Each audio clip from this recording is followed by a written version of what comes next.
CM ಕ್ಷೇತ್ರದಲ್ಲಿ ಗೂಂಡಾ ರಾಜ್ ಆಗ್ತಾ ಇದೆಯಾ? ಯಸ್, ಈ ಪ್ರಶ್ನೆಯನ್ನು ಕೇಳಲೇಬೇಕು ನಾವು. ಸಿಎಂ ಸಿದ್ದರಾಮಯ್ಯ ಪ್ರತಿನಿಧಿಸುವ ವರುಣದಲ್ಲಿ ವಿಧಾನಸಭಾ ಕ್ಷೇತ್ರದಲ್ಲಿ ಈ ಕೇಸ್ ಏನಾಗ್ತಾ ಇದೆ ಸಾಹಿತ್ಯ? ದಿಸ್ ಇಸ್ ಬಹಳ ಆಶ್ಚರ್ಯ ಆಗ್ತಾ ಇದೆ. ಗೂಂಡಾ ರಾಜ್ ಆಗ್ತಾ ಇದೆಯಾ? ಇಲ್ಲಿ ಏನಾಗ್ತಾ ಇದೆ?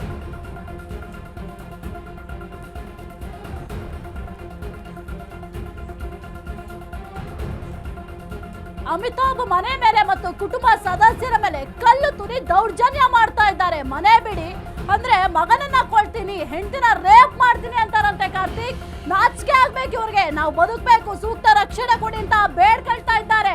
ಬೇಡ್ಕೊಂಡ್ರು ಕೂಡ ಅವರ ಮನವಿಯನ್ನು ಕೂಡ ಈಗ ಸ್ಪಂದಿಸ್ತಾ ಇಲ್ಲ ಯಾರು ಕೂಡ ಪೊಲೀಸರು.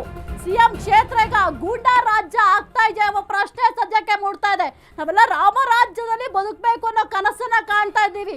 ಸಾಕಷ್ಟು ರಾಜಕಾರಣಿಗಳು ಈ ಒಂದು ಕರ್ನಾಟಕವನ್ನ ರಾಮರಾಜ್ಯ ಮಾಡಬೇಕು ಅಂತ ಹೋರಾಟ ಮಾಡಿದ್ದಾರೆ. ಕೆಲವೊಂದಿಷ್ಟು ಅಭಿವೃದ್ಧಿ ಕೆಲಸಗಳನ್ನ ಮಾಡ್ತಾ ಇದ್ದಾರೆ. ಸಿದ್ದರಾಮಯ್ಯ ಅವರು ಕೂಡ ಕೆಲವೊಂದಿಷ್ಟು ಅಭಿವೃದ್ಧಿ ಕೆಲಸ ಮಾಡ್ತಾ ಇದ್ದಾರೆ, ಇಲ್ಲ ಅಂತ ಹೇಳ್ತಾ ಇಲ್ಲ. ಆದ್ರೆ ಈಗ ನಾವು ಯಾವ ರಾಜ್ಯದಲ್ಲಿ ಬದುಕ್ತಾ ಇದ್ದೀವಿ, ಯಾವ ವ್ಯವಸ್ಥೆಯಲ್ಲಿ ಇದ್ದೀವಿ ಎಂಬ ಪ್ರಶ್ನೆ ಮೂಡ್ತಾ ಇದೆ. ಇದೆಲ್ಲವನ್ನು ಕೂಡ ನೋಡ್ತಾ ಹೋದ್ರೆ ಮನೆ ಬಿಡಿ, ಇಲ್ಲಾಂದ್ರೆ ಮಗನನ್ನ ಕೊಲ್ತೀವಿ ಅಂತ ಆವಾಜ್ ಹಾಕ್ತಾರಂತೆ, ಬೆದರಿಕೆ ಹಾಕ್ತಾರಂತೆ.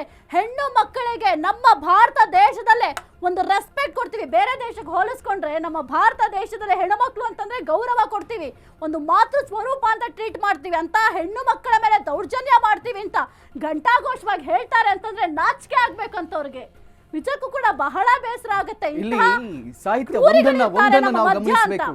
ಈ ದೇಶ ನಿಂತಿರುವುದು ಯಾವ ತತ್ವದ ಮೇಲೆ ಗೊತ್ತಾ? ಯತ್ರು ನಾರ್ಯಸ್ತು ಪೂಜ್ಯಂತೆ ರಮಂತೆ ತತೃ ದೈವತಃ.